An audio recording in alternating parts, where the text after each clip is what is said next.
आसान नहीं होता एक ऐसे तबके से आकर दुनिया के फलक पर छा जाना जो शोषण और दमन का शिकार हो रहा हो। लेकिन बाबा साहेब अम्बेडकर तो किसी और ही मिट्टी के बने थे। खुद के शोषण का अंधेरा उन्होंने अपनी इल्म की रोशनी से मिटा डाला। उनकी जिंदगी ऐसे लोगों के लिए मिसाल है जो जिंदगी की मुश्किलों के आगे घुटने टेक देते हैं। तो चलिए उन्हीं बाबा साहेब की जिंदगी के सफर पर आपको ले चलते हैं जिन्होंने भारत के संविधान बनाने में अहम भूमिका निभाई है। एक ऐसा गणतंत्र बनाने में सहयोग किया जिसमें गढ़ को ही तंत्र चलाने की शक्ति दी गई। जब भारत गुलामी की बेड़ियों में जकड़ा हुआ था तब मध्य प्रदेश यानी अब के मध्य प्रदेश महू नगर सैन छावनी में रामजी मालोजी सकपाल और भीमाबाई के घर 14 अप्रैल 1891 को एक बच्चे ने जन्म लिया। तब शायद इस दंपति को भी नहीं पता होगा कि 14वीं संतान के रूप में जन्मा ये बच्चा पूरी दुनिया में उनका नाम रोशन करेगा। उनका कुनबा कबीर पंथ को मानने वाला मराठी मूल का था। ये कुनबा मूल रूप से वर्तमान महाराष्ट्र के रत्नागिरी जिले में अंबाड़े गांव के रहने वाले और अछूत माने जाने वाले महार जात से थे। इस वजह से उन्हें बचपन से ही सामाजिक और आर्थिक तौर से गहरा भेदभाव सहना पड़ा। आलम यह था कि अंग्रेजी सेना से काम करते हुए बालक भीमराव के पिता सूबेदार बने थे, लेकिन समाज हमेशा उन्हें दोयम दर्जे का व्यवहार करता रहा। इस असर भीमराव के बाल मन पर गहरा असर पड़ा। स्कूल की पढ़ाई को बेहतरीन होने के बाद भी एक छात्र के तौर पर उन्हें मुश्किलों का सामना करना पड़ा। 7 नवंबर 1900 को उनके पिता रामजी सकपाल ने सतारा के गवर्नमेंट हाई स्कूल में बेटे भीमराव का नाम भीमा रामजी अम्बाड़ीवेकर लिखवाया गया। बाबा साहेब के बचपन का नाम भीवा था। उनके मूल नाम सकपाल की जगह उनके गांव अंबाड़ी पर उनका नाम अम्बाड़वेकर लिखवाया था। इस दौरान बालक भीमराव की प्रतिभा के कायल उनके ब्राह्मण से कृष्णा केशव अम्बावेडकर नाम हटाकर अपनी जात अम्बेडकर उनके नाम के साथ जोड़ दी। तब से लेकर आज तक वो अम्बेडकर नाम से ही पहचाने जाते हैं। उन्होंने मराठी और अंग्रेजी को अपनी पढ़ाई का जरिया बनाया।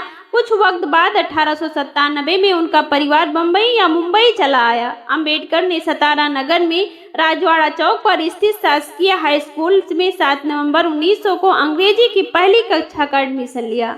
वह वजह है कि महाराष्ट्र में 7 नवंबर विद्यार्थियों दिवस के तौर पर मनाया जाता है। जब वो चौथी क्लास में पास हुए तो उनके समुदाय के बीच में इस दिन को उत्सव के तौर पर मनाया गया। उनके परिवार के दोस्त और लेखक दादा कलेशकर ने उन्हें खुद की लिखी बुक बुद्ध की जीवनी उन्हें तोहफे में दी। इसे पढ़कर ही उन्हें पहली बार गौतम बुद्ध और बौद्ध धर्म के बारे में जाना और उससे वो बहुत प्रभावित भी हुए। 5वीं कक्षा में पढ़ने के दौरान साल 1906 में जब वो 15 साल के हुए थे तभी उनकी शादी 9 साल की रमाबाई से कर दी गई।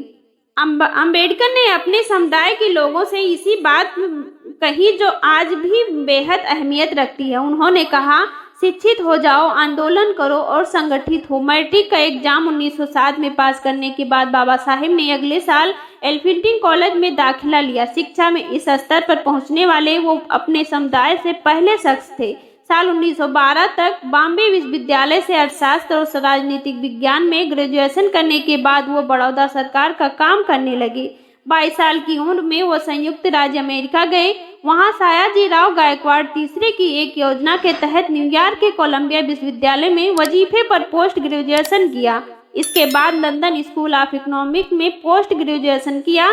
वो विदेशी यूनिवर्सिटी से अर्थशास्त्र की पढ़ाई करने वाले पहले भारतीय रहे। वजीफा खत्म होने के बाद उन्हें पढ़ाई बीच में छोड़कर 1917 में वापस भारत लौटना पड़ा। इसके 4 साल बाद ही वो अपनी थीसिस के लिए लंदन लौट पाए थे। हालांकि इस बीच उन्हें भेदभाव का सामना करना पड़ा। बाबा साहेब ने कहा था, छुआछूत गुलामी से भी बदतर है। दरअसल उन्हें पढ़ाई का मौका बड़ौदा की रियासत की वजह से मिला था। उन्हें महाराजा गायकवाड़ का सैन्य सचिव बनाया गया था, लेकिन उन्हें वहां जात की वजह से भेदभाव का सामना करना पड़ा। उन्होंने ये नौकरी छोड़ दी। इस बात का जिक्र उन्होंने इस घटना को अपनी autobiography waiting for A visa में लिखा है।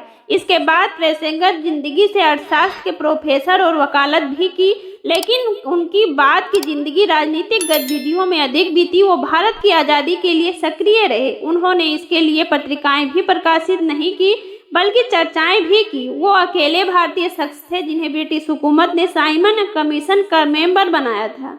वो राजनीतिक अधिकारों की वकालत करने वाले और अपने समुदाय की सामाजिक आज़ादी की वकालत की। हिंदू धर्म में फैली कुरीतियों और छुआछूत की प्रथा से तंग आकर सन 1956 में उन्होंने बौद्ध धर्म अपना लिया। अंबेडकर की प्रतिष्ठा एक अद्वितीय विद्वान और कानून के आकार की थी। यही वजह रही कि गांधी व कांग्रेस मुखर आलोचना के बाद भी उनकी देश को 15 अगस्त 1947 को आजादी मिलने के बाद कांग्रेस सरकार ने उन्हें पहले कानून और न्याय मंत्री के तौर पर चुना गया। उन्हें 29 अगस्त 1947 को आजाद भारत के लिए नए संविधान निर्माण के लिए बनी संविधान की मसौदा समिति का अध्यक्ष पद बनाया गया। भारत के संविधान निर्माण के काम में अंबेडकर का शुरुआती बौद्ध संघ नीतियों और अन्य बौद्ध ग्रंथों का अध्ययन बेहद काम आया। पूना पैक्ट के जरिए उन्होंने अनुसूचित जाति के लिए सुरक्षित सीट का इंतजाम किया, तो देश के पहले वित्त आयोग का गठन करने में उनका अहम योगदान है। साल 1990 में उन्हें मरणोपरांत भारत के सर्वोच्च नागरिक सम्मान भारत रत्न से सम्मानित किया गया। यही वजह है कि समाज में समानता की बात करने वाले बाबा साहिब अम्बेडकर की पैदाइश के दिन 14 अप्रैल को अम्बेडकर जयंती के तौर पर भारत सहित पूरी दुनिया में मनाया जाता है। आज की वीडियो में बस इतना ही। वीडियो पसंद आया हो तो लाइक शेयर एंड सब्सक्राइब जरूर कीजिए। जल्द मिलती हूँ एक नए टॉपिक के साथ। जय भीम।